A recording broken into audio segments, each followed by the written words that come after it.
యావరేజ్గా 50 మందే ఉన్నారు. High school, primary school, ZPS ఏమంటే 5th క్లాస్ వరకు primary, upper primary, high school.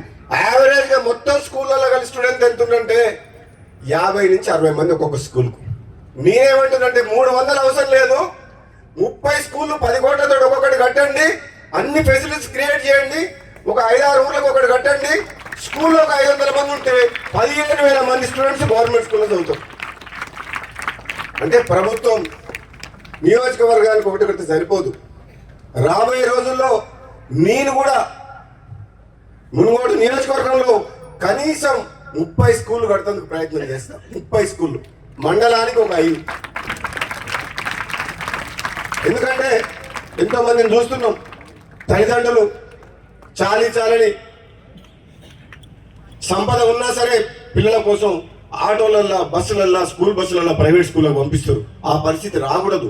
ప్రభుత్వమే బ్రహ్మాండంగా ప్రైవేట్ స్కూళ్ళ కంటే మంచిగా కార్పొరేట్ స్థాయిలో గవర్నమెంట్ స్కూళ్ళనే విద్యను అందించాలి బాధ్యత గవర్నమెంట్ మీద ఉన్నది. కాబట్టి తప్పకుండా మీరు చేపట్టమని చెప్పి తెలియజేస్తూ, అదేవిధంగా సర్వేల్ స్కూల్ స్టూడెంట్స్ అందరూ మీరు ఈరోజు ఆ మధ్య నారాయణ రెడ్డి మహానుభావుడు మన మధ్యన లేడు, ఎంత గొప్ప మనసు.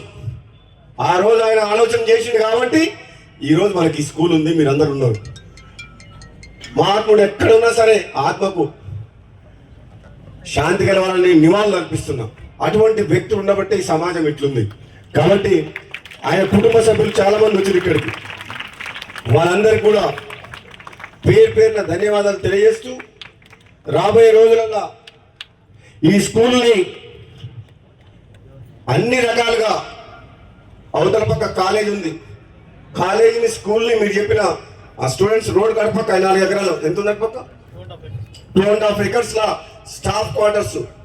ఇప్పుడు మేము ప్లాన్ చేయబోయేది అంతా స్టాఫ్ క్వార్టర్స్ అంతా రోడ్డు పక్కనే ఉండాలి. ఇదంతా only school campus, principal room, wardens, ఇంకా ఫ్యూచర్లో భవిష్యత్తులో డార్మెటరీ 1 2 కట్టాల్సి వస్తుంది. స్టూడెంట్స్ పెరిగితే ఇప్పుడైతే ఇమీడియట్గా ఇంకోటి కట్టాలి, ఫ్యూచర్లో ఇంకోటి కూడా కట్టాల్సి వస్తుంది. అవసరమైతే ప్రిన్సిపల్కి సంబంధించిన అడ్మినిస్ట్రేషన్ ఆఫీస్ కూడా దీనిలో పట్టే కట్టాల్సి వస్తుంది, కొత్త బిల్డింగ్. కాబట్టి ఒక ఆర్కిటెక్ట్ ద్వారా, మన ఇక్కడ అల్యూమినియం స్టూడెంట్ ద్వారా నేను మొత్తం అర్థం చేసుకున్నా. మీరు ఉండగానే, మీరు అందరు పిల్లలు ఉండగానే మీ కళ్ళ ముందరనే ఈ స్కూల్ ఇంకా డెవలప్మెంట్ చేసి బాధ్యత మేము తీసుకున్నామని చెప్పి తెలియజేస్తున్నా. మీరందరూ కూడా మీరు చేయాల్సింది ఒకటి, హిట్ టీవీ యాప్ ని డౌన్లోడ్ చేసుకోండి. ఇందులో short news, live news, entertainment movies అన్ని అవైలబుల్ గా ఉన్నాయి. Please download hit TV app. Hit TV app ని ఫ్రీగా డౌన్లోడ్ చేసుకోండి.